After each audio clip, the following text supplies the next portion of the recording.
कुछ रिश्ते खून से नहीं, फर्ज से बंधे होते हैं। कुछ वादे दिल से नहीं, हालात से निभाए जाते हैं। बेटा, मेरे जाने से पहले बस एक वादा पूरा कर दो। संजय अंकल की धीमी कांपती आवाज ने मोहित का दिल दुख से भर दिया। बिस्तर पर लेटे अंकल की आंखों में साफ था कि अब उनके पास ज्यादा समय नहीं है, लेकिन उनके दिल में बस एक ही इच्छा बची थी, प्रिया की शादी। मोहित ने नजरें झुका लीं। सामने खड़ी प्रिया चुपचाप खड़ी थी। उसके चेहरे पर न खुशी थी न दुख, बस एक गहरी खामोशी थी, जैसे उसके दिल ने कुछ महसूस करना बंद कर दिया हो। अंकल, जैसा आप चाहेंगे वैसा ही होगा, मोहित ने धीमे से कहा और उसकी आंखें भर आईं। संजय अंकल ने राहत की सांस ली, जैसे कोई बड़ा बोझ उतर गया हो। मोहित का हाथ उनके हाथ में था, जो धीरे धीरे ढीला पड़ने लगा उनकी आखिरी सांस के साथ। कुछ दिन बाद गांव के पुराने मंदिर में सादी सी शादी हो गई। ना कोई शोर, ना कोई उत्सव। मोहित ने सादा कुर्ता पायजामा पहना था और प्रिया लाल साड़ी में थी, जैसे कोई पुरानी तस्वीर की हल्की छाया। कुछ बुजुर्ग और रिश्तेदार ही थे। शादी के बाद लोगों ने मोहित की पीठ थपथपाई, जैसे उसने कोई जिम्मेदारी पूरी कर ली हो। शादी के बाद एक छोटे से कमरे में प्रिया जमीन पर चुपचाप बैठी थी। ना कोई गहने, ना श्रृंगार, बस एक सादा सा रूप, जो अब एक समझौते का हिस्सा बन चुका था। मोहित कमरे में आया, थोड़ा रुका और बोला, मुझे तुमसे कुछ नहीं चाहिए। मैंने अंकल से जो वादा किया था बस उसे निभाया है। तुम्हें कोई परेशानी नहीं होने दूंगा। प्रिया ने बस सिर हिलाया। उसने मन ही मन शुक्रिया कहा कि मोहित जबरदस्ती कुछ नहीं करेगा। वह जानती थी कि यह शादी प्यार की नहीं, बल्कि जिम्मेदारी की डोर से बंधी है। दिन बीतने लगे। मोहित सुबह खेतों में काम पर चला जाता और शाम को थक कर लौटता। प्रिया चुपचाप घर संभालती, झाड़ू लगाती, चूल्हा जलाती और रात को एक कोने में सो जाती। उनके बीच बातचीत बहुत कम होती। कभी कभी मोहित के दोस्त पूछते, अरे मोहित, नई दुल्हन कैसी है? मोहित हंसकर कह देता, बस भगवान की कृपा है। लेकिन सच तो यह था कि उसके मन में न प्यार था न लगाव। वह बस अंकल की खातिर ये रिश्ता निभा रहा था। एक रात जब चांदनी खिड़की से अंदर झांक रही थी, मोहित छत पर बैठा था। प्रिया चुपचाप आई, उसके पास चाय रखी और वापस मुड़ने लगी। प्रिया, मोहित ने पहली बार उसका नाम लिया। प्रिया रुक गई, लेकिन पीछे नहीं मुड़ी। धन्यवाद।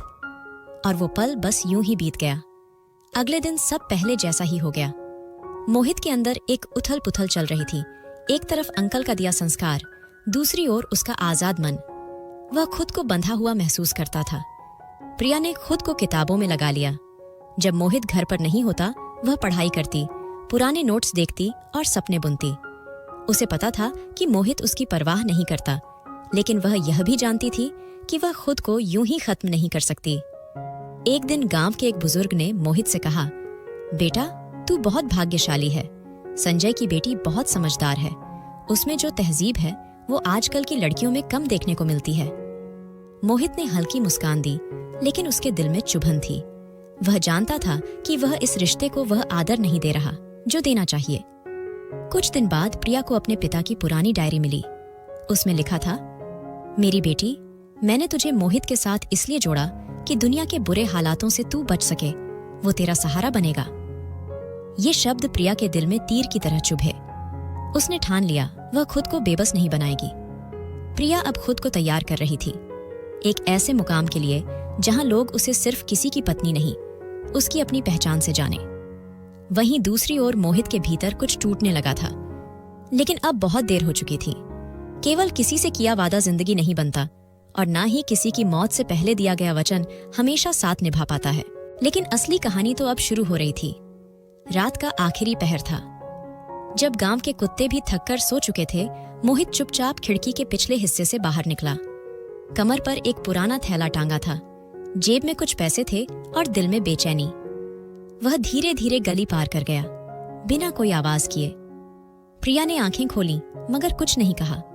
उसका दिल पहले ही समझ चुका था कि अब मोहित यहाँ का नहीं रहा।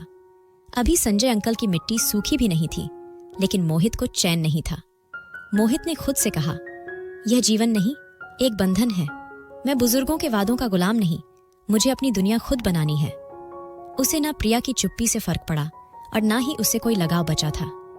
प्रिया अब उसके लिए बस एक बोझ थी, एक पुरानी जिम्मेदारी जो अब पूरी हो चुकी थी। कुछ ही दिनों में मोहित शहर पहुंच गया। धूल से भरी सड़कों, भीड़-भाड़ और शोर में उसकी नई जिंदगी शुरू हुई। रेलवे स्टेशन से उतरकर वह एक पुराने से कमरे में पहुंचा, जहां छत टपकती थी और दीवारें सीलन से भरी थीं। मगर उसके लिए ये आजादी थी। काम की तलाश में भटकते हुए आखिर उसे एक गोदाम में काम मिला, जहां वह ट्रकों से बोरे उतारता था। सुबह से शाम तक पसीना बहाकर रात को थका हुआ उस गंदे बिस्तर पर गिर जाता, लेकिन फिर भी उसके चेहरे पर एक सुकून था, जैसे वह किसी मंजिल की ओर बढ़ रहा हो। एक दिन गोदाम से लौटते समय वह एक चाय की दुकान पर रुका। वहीं उसकी मुलाकात हुई निशा से। निशा साधारण दिखती थी, मगर उसकी आंखों में कुछ खास था।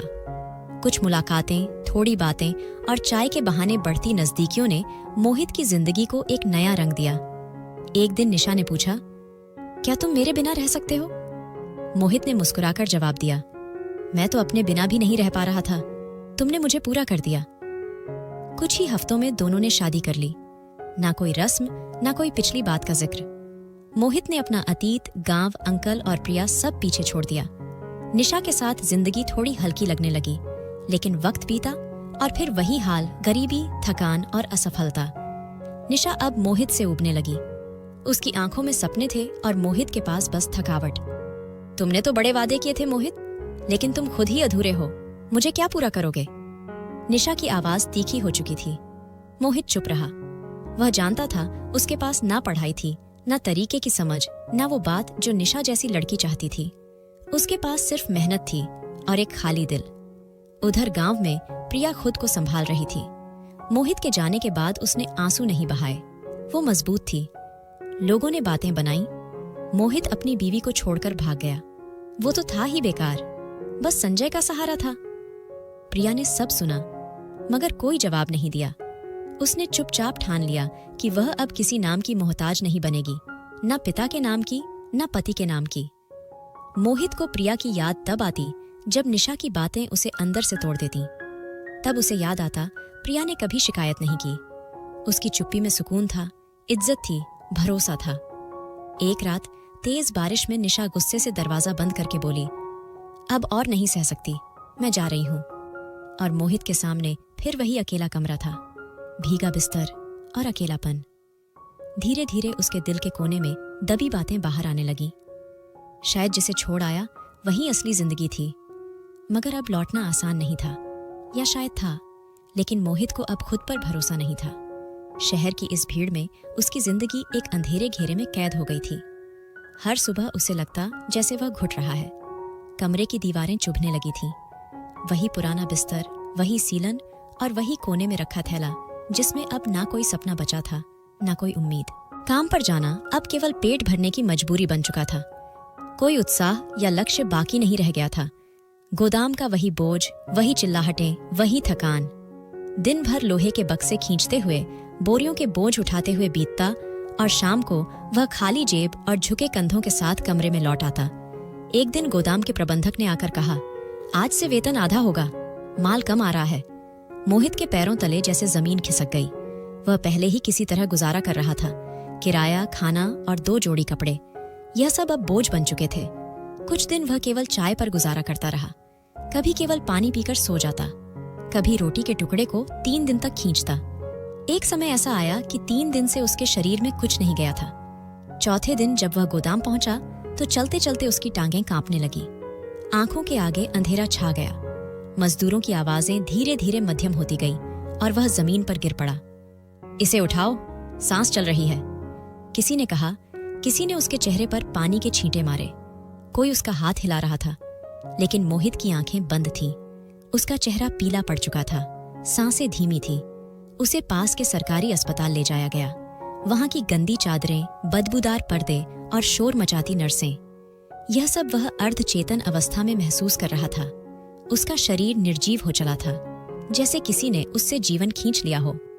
एक नर्स जो पिछले कई घंटों से ड्यूटी पर थी, मोहित के बिस्तर के पास आकर रुकी। उसने फाइल खोली, नब्ज जांची और वार्ड बॉय से कहा, यह मामला सिर्फ भूख का है, 4 दिन से कुछ नहीं खाया है। यह लोग भी ना मजदूर होकर भी खुद का ध्यान नहीं रखते, वार्ड बॉय ने चिढ़कर कहा। नर्स ने धीमी आवाज में जवाब दिया, यह खुद का ध्यान कैसे रखें जब दुनिया ने ही इनसे मुंह मोड़ लिया हो।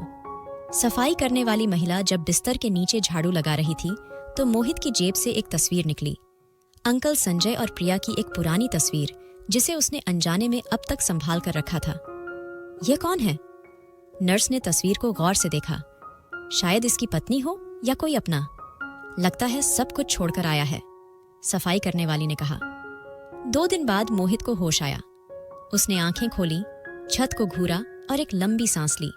फिर इधर उधर देखा। अस्पताल के कमरे में सन्नाटा था। जब नर्स दवा रखने आई तो मोहित ने उसकी ओर देखा। क्या हाल है तुम्हारा? नर्स ने नरमी से पूछा। मोहित ने मुश्किल से सिर हिलाया। जिंदा हूं शायद। नर्स ने थोड़ा पानी पिलाया और मुलायम स्वर में बोली, जिंदा हो तो जीना सीखो, खुद को इस हालत में मत छोड़ो। जिंदगी बोझ नहीं, एक अवसर है। यह वाक्य साधारण था, लेकिन दिल को चीरता हुआ मोहित के मन के किसी कोने में गहराई तक उतर गया। उसकी आंखों में नमी आ गई। शायद इस वाक्य ने पहली बार उसे किसी योग्य महसूस कराया था। रात को अस्पताल में रोशनी धीमी हो गई थी। वार्ड में सिर्फ पंखे की आवाज और कभी कभी भी किसी मरीज की खांसी सुनाई देती थी। मोहित चुपचाप लेटा हुआ था और उसकी आंखों के सामने प्रिया का चेहरा घूम रहा था। काश मैं उसे समझ पाता, उसने मन ही मन सोचा। काश मैं उसकी चुप्पी को पढ़ पाता, लेकिन अब ना वह समय वापस आ सकता था, ना वे दिन। बस यादें थीं और पछतावा। वह जानता था कि जिंदगी उसे नीचे गिरा चुकी है। अब या तो जमीन पर पड़ा रहे या खुद को संभालकर उठ खड़ा हो। जब नर्स दवा लेकर आई तो मोहित ने पूछा, यह अस्पताल कहाँ है? नर्स ने हैरानी से देखा। तुम्हें यह भी याद नहीं? यह कोलकाता का जनरल अस्पताल है। मोहित ने हल्की मुस्कान के साथ सिर हिलाया। याद आ गया। अब और भी कुछ याद करना है खुद को।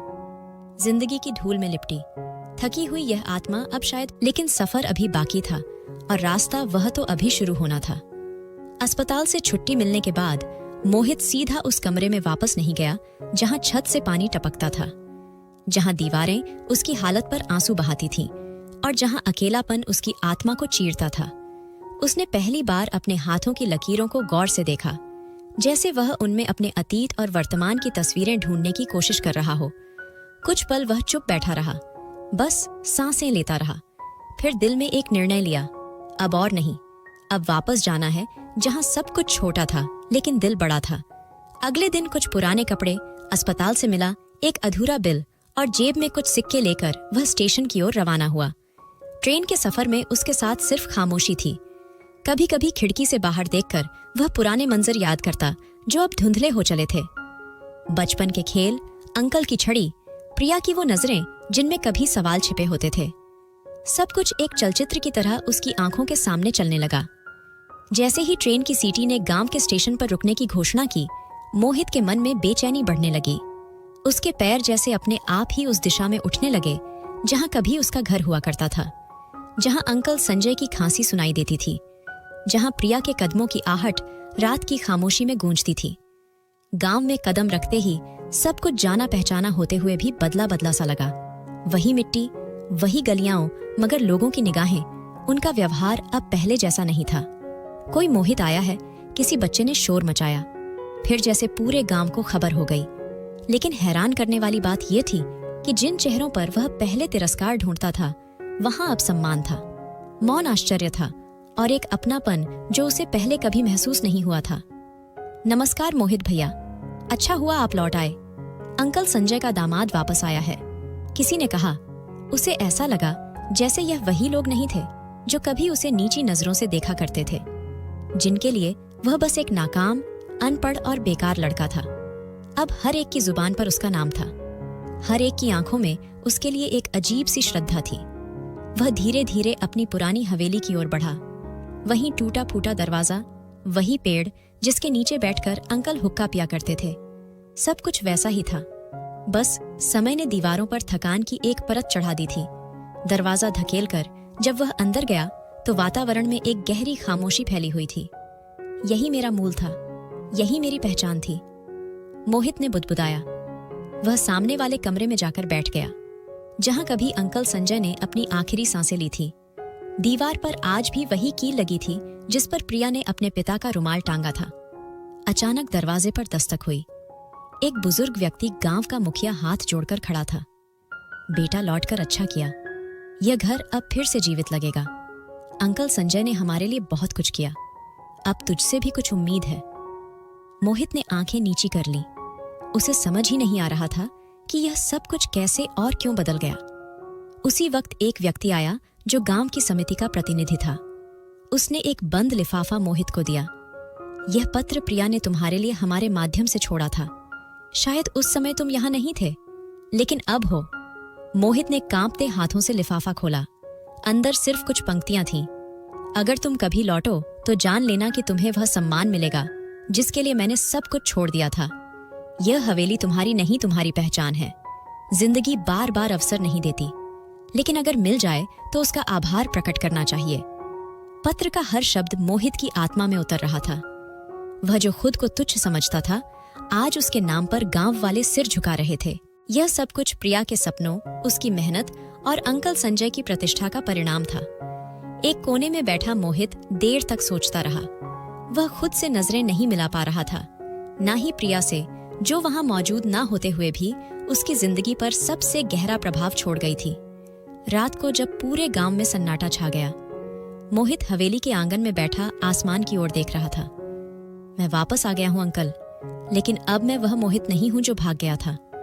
अब मैं वह मोहित बनूंगा जिस पर आपको गर्व हो। सन्नाटे में जैसे आकाश से प्रार्थना टपकने लगी, और शायद वह प्रार्थना स्वीकार भी हो गई, क्योंकि एक नई सुबह, एक नई शुरुआत उसके दरवाजे पर सिर झुकाए खड़ी थी। सूरज अब भी पूरी तरह उगा नहीं था, लेकिन गांव की हवा में एक अलग सी चहल पहल थी। मोहित ने हवेली के आंगन में बैठे बैठे कुछ कान्हा फूंसी सुनी। दरवाजे के बाहर से गुजरने वाले कुछ युवक आपस में उत्साह से बात कर रहे थे। आज फिर से आ रही हैं, एक ने कहा, बड़ी गाड़ी में सरकारी रुतबे के साथ। अब तो चौधरी भी उनके सामने खड़े होने से पहले 2 बार सोचते हैं। मोहित चौंक कर ऊपर देखता है। उसने दीवार के उस पार झांकने की कोशिश की जहां गांव के मुख्य चौराहे पर कुछ हलचल हो रही थी। उसी वक्त एक लड़का, जिसे वह बचपन से जानता था, दौड़ता हुआ आया। मोहित भैया, आपने सुना? प्रिया दीदी आ रही हैं। पूरा गांव उनके स्वागत के लिए तैयार है। मोहित को ऐसा लगा जैसे किसी ने उसके कानों में पिघला हुआ शीशा डाल दिया हो। प्रिया वही प्रिया जिसे वह चुपचाप छोड़ आया था, जिसे उसने कभी यह समझे बिना छोड़ दिया था कि उसके दिल में क्या चल रहा है। किस लिए आ रही है? सरकारी द्वारा है। अब वह बड़ी पदाधिकारी है, डीएसपी या कुछ उसी तरह का। लड़का अनभिज्ञ था, लेकिन उसके शब्द मोहित के दिल को छलनी कर गए थे। मोहित ने जल्दी से दरवाजा बंद किया और हवेली के भीतर चला आया। उसका मन उलझा हुआ था। उसे वह पल याद आया जब प्रिया चुपचाप उसके लिए चाय रखकर पलट गई थी। वो खामोशी, वो सुकून और वह मूक प्रेम, सब कुछ आज उसके भीतर गूंज रहा था। दोपहर तक पूरा गांव एक अलग रंग में रंग चुका था। बाजारों की दुकानों पर नया रंग रोगन हो चुका था। चौराहे की सफाई हो रही थी। चौपाल के सामने एक बड़ा सा बैनर लगा था, माननीय प्रिया अंकल, संजय उपायुक्त स्वागत है आपका। मोहित की आंखें बैनर पर टिक गईं। उपायुक्त, उसे अपने कानों पर विश्वास नहीं हो रहा था। वही लड़की जो कभी कच्ची जमीन पर बैठकर चूल्हा जलाया करती थी, आज इतनी ऊंचाई पर पहुंच चुकी थी। आज पूरी तहसील की प्रतिनिधि बनकर आ रही थी। शाम के करीब शोर उठने लगा। एक बड़ी सी सफेद गाड़ी गांव के प्रवेश मार्ग से अंदर आई। उस पर सरकारी झंडा लहरा रहा था। 2 पुलिसकर्मी मोटरसाइकिल पर उसके साथ साथ चल रहे थे। मोहित हवेली के दरवाजे के कोने में खड़ा चुपचाप सब कुछ देख रहा था। गाड़ी चौपाल के पास रुकी। दरवाजा खुला। सफेद सलवार कुर्ता पहने, सिर पर दुपट्टा और आंखों में आत्मविश्वास लिए प्रिया बाहर निकली। उसकी चाल में भरोसा था, लहजे में ठहराव था। पूरे गांव ने तालियां बजाई। महिलाओं ने आशीर्वाद दिए और बच्चों ने उस पर फूल बरसाए। चौधरी मंजूर, जो कभी अंकल संजय को नाम से भी नहीं पुकारता था, आज हाथ जोड़कर बोला, प्रिया जी, आपने तो पूरे क्षेत्र का नाम रोशन कर दिया। हमें आप पर गर्व है। प्रिया ने सिर झुकाकर मुस्कुरा दिया, लेकिन उसकी नजरें भीड़ को चीरती हुई कहीं दूर हवेली की दीवार के पीछे झांकने लगी। उसे कुछ एहसास हुआ जैसे वहां कोई खड़ा हो। उसने गाड़ी की ओर लौटने से पहले कहा, अंकल संजय का घर, उसकी हवेली, यह इलाका कभी उसकी कुर्बानियों का गवाह था। आज अगर मैं कुछ बन सकी हूं तो इस धरती की बदौलत लोगों की आंखों में श्रद्धा थी। बुजुर्ग और चौधरी उसके एक एक शब्द पर सिर हिला रहे थे, जैसे कोई आदेश सुन रहे हो। मोहित वहीं बैठा रहा, जमीन को घूरता रहा। वह चाहता तो सामने जाकर खड़ा हो सकता था। वह उसका पति था, उसका नाम उसके साथ जुड़ा था, लेकिन उसे लगा कि अब वह उसके योग्य नहीं रहा। उसे वे पल याद आने लगे जब वह शहर में मजदूरी करता था। निशा की तंज भरी बातें, भूख से बेहोश हो जाना, और फिर अस्पताल की वह नर्स जिसने कहा था, अगर जिंदा हो तो जीना सीखो। प्रिया गाड़ी में बैठकर रवाना हो गई। गांव की गलियां कुछ देर तक उसकी खुशबू से महकती रही। लोग देर तक उसकी बातों का जिक्र करते रहे। रात को मोहित हवेली के आंगन में बैठा तारों को निहार रहा था। प्रिया ने केवल परीक्षा पास नहीं की थी, उसने जीवन की विजय पाई थी। अब मोहित की बारी थी खुद को पहचानने की, कुछ बनने की, या कम से कम एक सच्चा इंसान बनने की कोशिश करने की।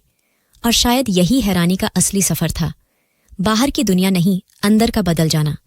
जब दोपहर की छांव लंबी होने लगी तो गांव के कुछ बुजुर्ग मोहित की हवेली पर आए।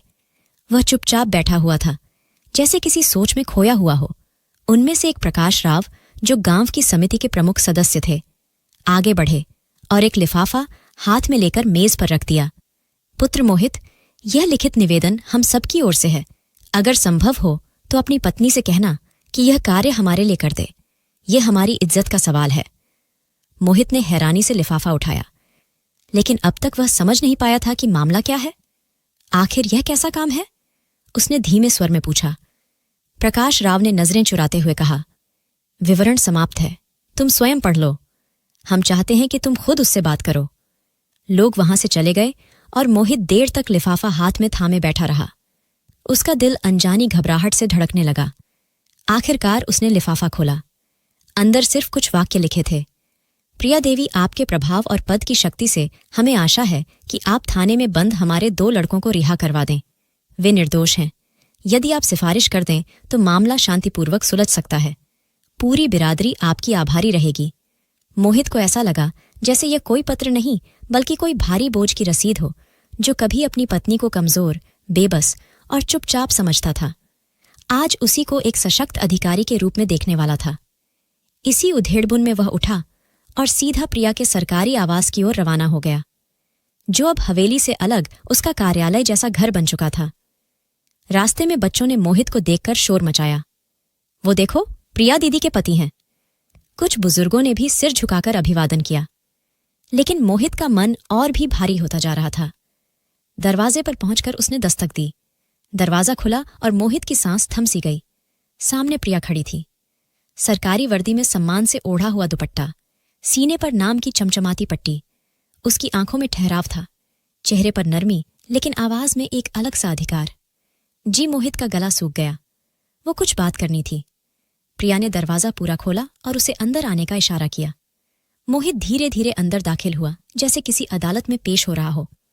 कमरे में सब कुछ सुव्यवस्थित था, फाइलें, सरकारी टेलीफोन और एक मेज जिस पर ताज़ा चाय का कप रखा था। यह वही प्रिया थी जो कभी कच्ची जमीन पर नंगे पांव चलकर गलियां साफ किया करती थी। आज उसके पैरों के नीचे कालीन था और सिर पर अधिकार की छाया। यह पत्र है, गांव वालों ने दिया है। कुछ मदद मांगनी है तुमसे। मोहित ने लिफाफा उसकी मेज पर रख दिया। प्रिया ने बिना किसी भाव के लिफाफा खोला, पढ़ा और चुपचाप एक ओर रख दिया। यह लोग सिफारिश मांग रहे हैं, और तुम क्या चाहते हो? मोहित ने नजरें चुरा ली, जैसे उसकी आंखों में छुपे हुए अपराधों का हिसाब दर्ज हो। मैं कुछ नहीं चाहता, मैं बस पहुंचाने आया था। प्रिया ने पल भर उसे ध्यान से देखा। वही आंखें जो कभी मोहित को बेजुबान लगती थीं, आज वह सवाल कर रही थी। बिना चीखे, बिना बोले, क्या तुमने कभी यह पूछा कि मैं उस वक्त क्या चाहती थी जब तुम मुझे छोड़कर चले गए थे? जब तुमने यह समझा कि मैं बस एक शांत लड़की हूं जो तुम्हारे बिना कुछ नहीं। मोहित की पलकें झपकने लगी। वह उसके स्वर के सामने खुद को बहुत छोटा महसूस कर रहा था। मुझे माफ कर दो, वह मुश्किल से बोल पाया। माफी वह हंसी, लेकिन दर्द से भरी।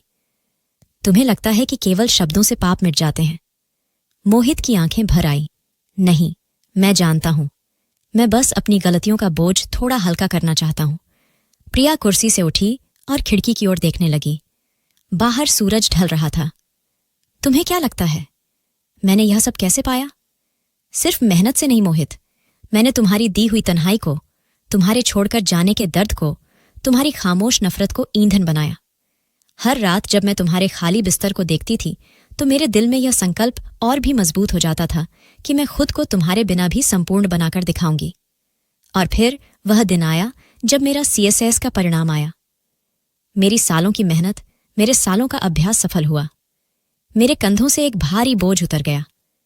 प्रिया ने मोहित की ओर देखा जो नजरें झुकाए खड़ा था। उसने गहरी सांस ली और कहा, समय बीत जाता है मोहित, लेकिन जो घाव हम दूसरों को देते हैं वह पीछे रह जाते हैं। उन्हें भरने में बहुत समय लगता है। कुछ घाव ऐसे होते हैं जो कभी नहीं भरते। मोहित खामोशी से खड़ा था, जैसे उसके अपराध उसकी गर्दन में जंजीर बन गए हो। उसकी झोंक आंखों में बेइंतहा शर्मिंदगी की थी। प्रिया सब महसूस कर रही थी, लेकिन उसने मेज की दराज से कलम निकाली। कागज पर लिखा, खत पर कार्यवाही की जा रही है। फिर उसे लिफाफे में डालकर मोहित को दिया। जाकर प्रकाश साहब को दे आओ और सुनो मोहित। मोहित ने नजरें उठाकर देखा। अगर तुम वाकई माफी चाहते हो तो खुद को वह इंसान बनाओ जो अपने अपराध का बोझ खुद उठा सके। मोहित का दिल कांप गया। उसकी आंखों से आंसू बह निकले। प्रिया की वर्दी, उसकी आवाज, उसकी गरिमा, सब कुछ मोहित को बहुत छोटा महसूस करा रहे थे। जब वह बाहर निकला तो सूरज ढल चुका था और आसमान में नारंगी रोशनी फैल रही थी। शायद वही रोशनी मोहित के भीतर भी कोई नया सूरज जगा रही थी, लेकिन वह जानता था अब रास्ता लंबा है और इस बार केवल कदम नहीं, नियत भी सच्ची होनी चाहिए। शाम का समय था। इलाके में छोटे दुकानदार अपना सामान समेट रहे थे। बाजार की चहल पहल धीरे धीरे खामोशी में बदल रही थी। मजदूर वर्ग थका मांदा अपनी झोपड़ियों की ओर लौट रहा था। मोहित भी एक कोने में बैठा था, हाथ में खाली थैली, आंखों में थकान और दिल में अविश्वास का अंधेरा। पिछले 2 दिनों से उसे कोई काम नहीं मिला था। जेब खाली थी और पेट में भूख। एक समय के खाने का भी इंतजाम ना हो सका था। दोस्तों से उधार मांग मांग कर वह शर्मिंदगी की सारी सीमाएं पार कर चुका था। एक रात जब वह एक दुकान के सामने से गुजरा तो देखा कि कुछ बचा खुचा सामान बाहर पड़ा है। तभी भीतर के शैतान ने धीरे से फुसफुसाया, बस एक चीज ही तो उठानी है, कोई देख नहीं रहा। मोहित ने कुछ पल आसपास देखा, फिर धीरे धीरे आगे बढ़ा। उसने एक छोटा सा मोबाइल का डिब्बा उठाया ही था कि पीछे से आवाज आई, अरे चोरी कर रहा है। 2 लोग दौड़े और देखते ही देखते मोहित को पकड़कर थाने ले गए। किसी ने कुछ सुना नहीं, किसी ने कुछ समझने की कोशिश नहीं की।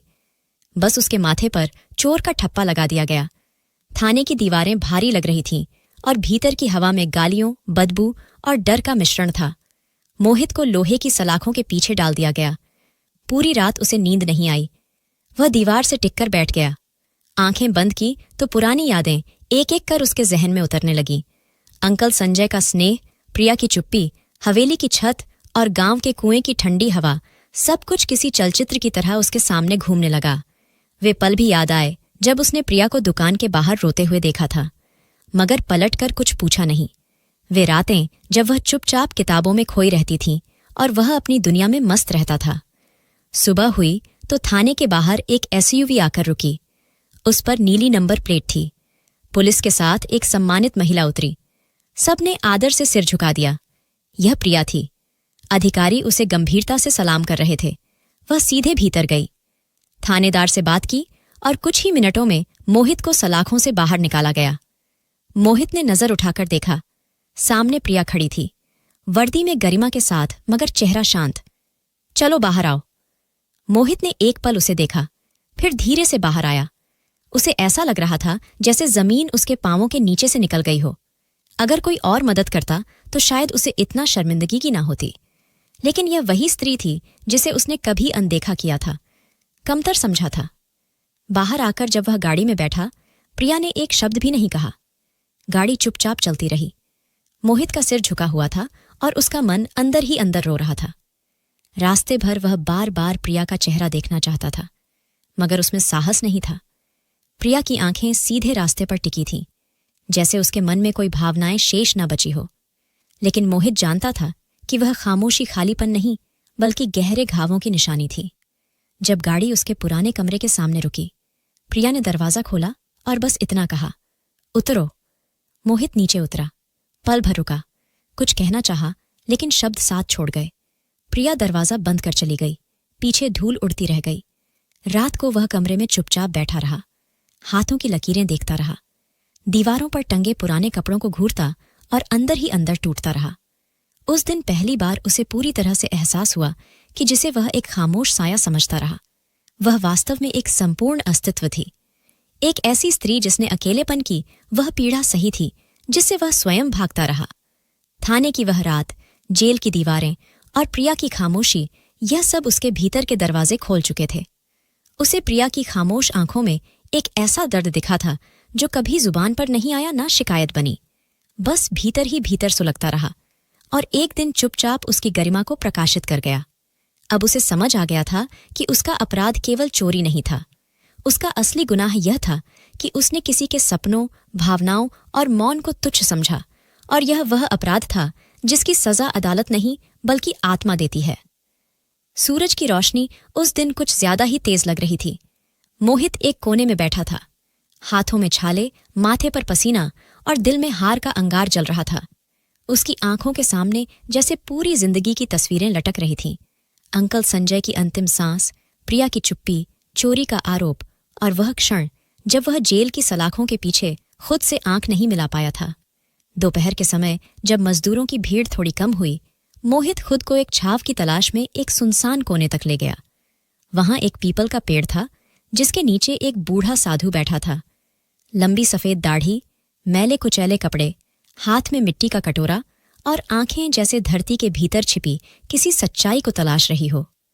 मोहित ने उस पर एक हल्की सी नजर डाली और थके हुए कदमों से आगे बढ़ने लगा, लेकिन साधु ने आवाज दी, अरे मेहनती, जरा बैठ जा, तेरे माथे पर जिम्मेदारियों की लकीरें बहुत गहरी हो गई हैं। मोहित रुक गया। उसे हैरानी हुई कि यह अजनबी उसके भीतर की उलझनों को कैसे जान गया। वह धीरे से पलटा और पीपल के पेड़ के नीचे बैठ गया। क्या देख लिया मेरे चेहरे पर? मोहित ने कड़वाहट भरे स्वर में पूछा। साधु मुस्कुराया और बोला, चेहरे पर कुछ नहीं, तेरे कंधों पर जो बोझ है वह केवल बोरियों का नहीं है, वह पछतावे, शर्म और बीते हुए समय का बोझ है। मोहित ने अपनी नजरें झुका लीं।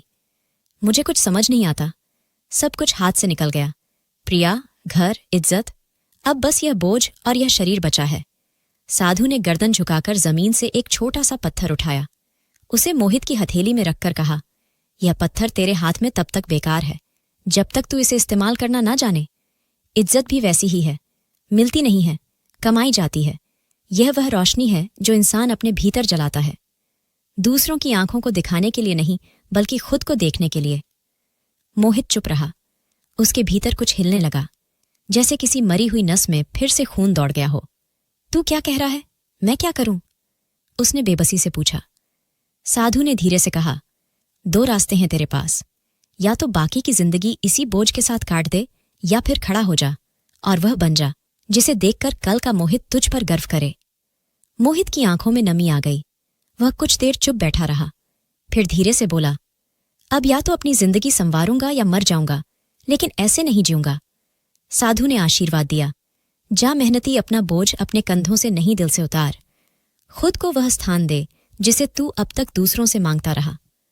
उस रात मोहित ने सोने से पहले अपने बिस्तर को नहीं, अपने अंतर्मन को साफ किया। उसने अपने सारे फालतू कागज फाड़ दिए। वे कपड़े जिनमें वह बोझ ढोता था धोकर करीने से रख दिए, और अगली सुबह जब सूरज निकला तो वह पहले से अलग था। वह गोदाम पहुंचा और फिर वहीं पुराना काम शुरू हुआ। इस बार उसने बोझ सिर पर नहीं सीने में उठाया। वह जानता था कि यह काम अस्थायी है, लेकिन जिस इज्जत को वह कमाना चाहता था उसकी नींव यही पसीना था। हर रोज वह जल्दी आता, देर से जाता और सबसे अंत में जगह साफ करता। बाकी मजदूर उसे मजाक में कहते, ओए मोहित, तू तो नवाब बन गया। वह मुस्कुराकर कहता, नवाब नहीं, इंसान बनने की कोशिश कर रहा हूं। कुछ हफ्तों बाद गोदाम के प्रबंधक ने उसे बुलाया।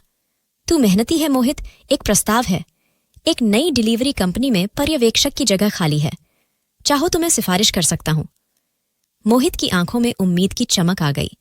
वह जानता था कि यह अवसर ना तो प्रिया ने दिया है, ना किसी बुजुर्ग ने, बल्कि उसकी अपनी मेहनत ने यह अवसर पैदा किया है।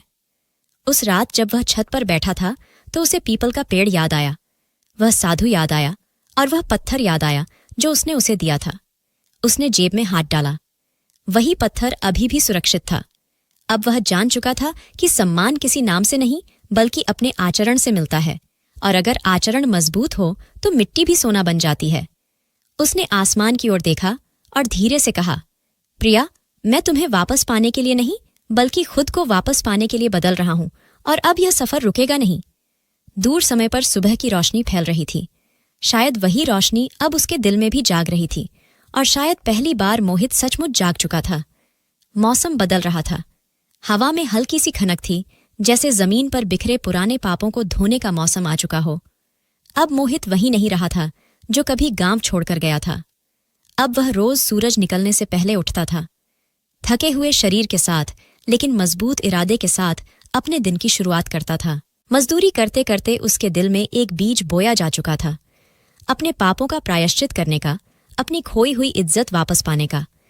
एक दिन उसने फैसला किया कि अब समय आ गया है कि वह प्रिया से माफी मांगे, दिल से, सिर्फ शब्दों से नहीं बल्कि अपने कर्मों से। वह उसके कार्यालय गया, जो अब पूरे जिले का प्रशासनिक केंद्र था। मुख्य द्वार पर खड़े सुरक्षाकर्मी ने पहले उसे रोकना चाहा, लेकिन मोहित ने शांत स्वर में कहा, बस एक बार मिलना है उससे जिसने मुझसे बेहतर पहचाना था। कुछ पलों बाद प्रिया के कक्ष का दरवाजा खुला। वह कुर्सी पर बैठी फाइल देख रही थी। जब उसने मोहित को अंदर आते देखा तो उसके चेहरे पर हैरानी के साथ साथ एक थकावट सी छा गई।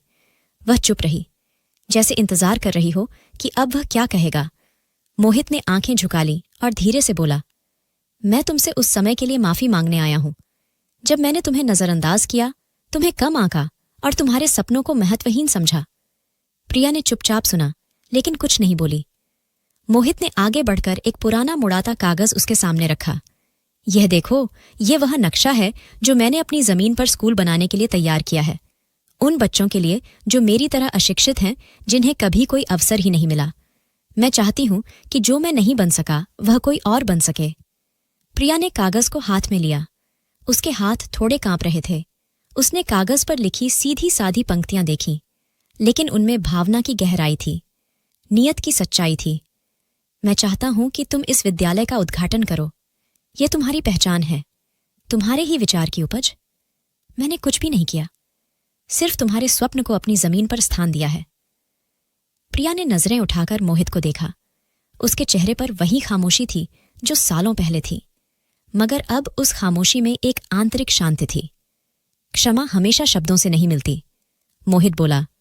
कुछ गलतियां सिर्फ समय, कर्म और बलिदान से मिटती हैं। उसने सिर झुकाकर कहा, इसीलिए तो तुम्हारे द्वार पर आया हूं, सिर्फ तुम्हें यह बताने के लिए कि मैं बदलने की कोशिश कर रहा हूं, और यह कोशिश स्थायी है, दिखावे की नहीं। कुछ ही दिनों में पूरे गांव में चर्चा थी। वह जमीन जहां कभी मोहित खेती करता था, अब एक छोटे से विद्यालय में बदल रही थी। मजदूर ईंटें लगा रहे थे। बच्चे आसपास इकट्ठा होकर देख रहे थे कि उनके लिए एक नई दुनिया बसने वाली है। जब विद्यालय का बोर्ड लगा तो उस पर बड़े अक्षरों में लिखा था, प्रिया अंकल, संजय विद्यालय ज्ञान के लिए। जब प्रिया उद्घाटन पर पहुंची तो पूरे गांव ने तालियां बजाईं। मोहित ने उसका स्वागत किया, मगर बिना किसी घमंड के। उसके व्यवहार में विनम्रता थी और आंखों में संतोष। मंच पर माइक के सामने खड़े होकर मोहित ने संक्षिप्त मगर प्रभावशाली शब्दों में कहा, यह विद्यालय उस स्त्री के नाम है जिसने न केवल स्वयं को पहचाना, बल्कि मुझे भी मेरी कमजोरियों का दर्पण दिखाया। मैंने अपने जीवन का सबसे बड़ा पाठ उसकी खामोशी से सीखा। प्रिया की आंखों में आंसू आ गए। वह जानती थी कि कुछ घाव शब्दों से नहीं भरते, मगर यह भी सत्य था कि जब कोई व्यक्ति अपनी कमियों को स्वीकार कर उन्हें सुधारने में लग जाए तो वह दोषी नहीं रहता, वह सीखने वाला बन जाता है। विद्यालय के उद्घाटन के बाद जब सब लौटने लगे, प्रिया रुकी और धीरे से बोली, शायद तुमने सच में क्षमा मांगी है। मोहित शब्दों से नहीं कर्मों से पहचान चाहता था। मोहित ने सिर झुकाया और बस इतना कहा, मैं चाहता हूं कि मेरे किए गए अपराध तुम्हारे नाम से ना जुड़े, बल्कि मेरे कर्म ऐसे हो जो तुम्हारी प्रतिष्ठा को और बढ़ाएं। प्रिया ने धीरे से सिर हिलाया और गाड़ी की ओर बढ़ गई। उसके कदमों की चाल में अब वह बोझ नहीं था जो सालों से उसके साथ था। मोहित उस शाम स्कूल की सीढ़ियों पर बैठा था। सूरज ढल रहा था, मगर उसके भीतर एक नई रोशनी उग चुकी थी, ऐसी रोशनी जिसे अब शब्दों की जरूरत नहीं थी। उसने अपने बीते कल से माफी मांगी थी, अपने आज से वादा किया था, और अब उसके सामने सिर्फ आने वाला कल था। लेकिन इस बार वो खाली हाथ नहीं था। उसके पास मेहनत की ताकत थी, सच्चाई का सहारा था और आत्मसम्मान की लौ थी। सुबह की हल्की धूप गांव पर उतर रही थी। आसमान नारंगी हो गया था और हवा में ताजगी थी, एक नई शुरुआत की महक जैसे फैल गई थी। मोहित स्कूल की दीवार के सहारे बैठा था। आंखों में सुकून था, दिल में संतोष। उसके सामने वह स्कूल खड़ा था जिसकी दीवारों में उसका पछतावा, उसकी मेहनत और उसका बदला हुआ दिल जुड़ा था। स्कूल पूरी तरह तैयार हो चुका था, सादा, साफ सुथरा, बच्चों के लिए सुंदर। दीवार पर जो बोर्ड लगा था उस पर लिखा था प्रिया अकादमी। यह नाम मोहित ने नहीं चुना था, यह गांव के बुजुर्गों, शिक्षक और पंडित ने मिलकर तय किया था। यह उस बेटी के नाम पर होना चाहिए जिसने न सिर्फ खुद को संवारा बल्कि पूरे गांव की सोच को बदल दिया। जब बोर्ड लगाया गया, मोहित बस एक कोने में खड़ा रहा। प्रिया को खबर दी गई पर उसने कुछ नहीं कहा। अगले दिन वह चुपचाप स्कूल आ गई। गाड़ी से उतरी तो बच्चे कतार में खड़े थे, हाथों में फूल, आंखों में सपने। मोहित दरवाजे पर खड़ा था। उसे देखकर उसका दिल जैसे कांपने लगा। सालों की गलतियां, अपराध बोध और पछतावा उस एक पल में उसकी आंखों के सामने घूम गए। प्रिया उसके पास आई, नजरें मिली और कुछ देर के लिए सब थम सा गया। ना कोई गिला, ना कोई सवाल, बस एक अधूरी कहानी जो अब पूरी हो रही थी। तुमने ये सब मेरे नाम किया? उसकी आवाज में कोई हैरानी नहीं थी, बस एक हल्का सा एहसास। मोहित ने धीमे से कहा, ये सब तुम्हारे सपने का ही हिस्सा है। मैं तो बस एक गलती करने वाला था जिसने देर से सीखा मगर दिल से सीखा। प्रिया ने स्कूल की इमारत की ओर देखा और कहा, यह सिर्फ एक स्कूल नहीं है मोहित, ये तुम्हारी नई जिंदगी की शुरुआत है और शायद हमारी भी। बच्चों ने तालियां बजाईं, फूल भेंट किए। एक शिक्षक ने प्रार्थना में कहा, हे पालनहार, जो हमें कलम से रोशनी देता है, इस जगह को ज्ञान का मंदिर बना देना। उद्घाटन पूरा हुआ मगर असली शुरुआत अब हो रही थी। मोहित और प्रिया साथ साथ स्कूल के भीतर गए। मोहित ने दरवाजा खोला और प्रिया को पहले अंदर जाने दिया। वह सम्मान जो पहले कभी नहीं दिया गया था, अब बिना शब्दों के दिया जा रहा था। अंदर एक छोटा कमरा था, कार्यालय। प्रिया ने खिड़की खोली। सूरज की किरणें कमरे में आईं। वह कुर्सी पर बैठी और बोली, तुम सच में बदल गए हो मोहित। मोहित जमीन पर बैठते हुए बोला, बदला नहीं हूं, बस सीखा हूं, और जो सीखता है वो झुकता है, चिल्लाता नहीं। प्रिया ने पहली बार उसकी आंखों में देखा। अब वहां घमंड नहीं था, सिर्फ सच्चाई थी। किसी ने उसकी खामोशी को महसूस किया था, पहली बार उसकी कुर्बानी को पहचाना गया था। मैं दोबारा किसी रिश्ते से नहीं डरती, बस इस बार वो रिश्ता बराबरी का होना चाहिए, सम्मान का।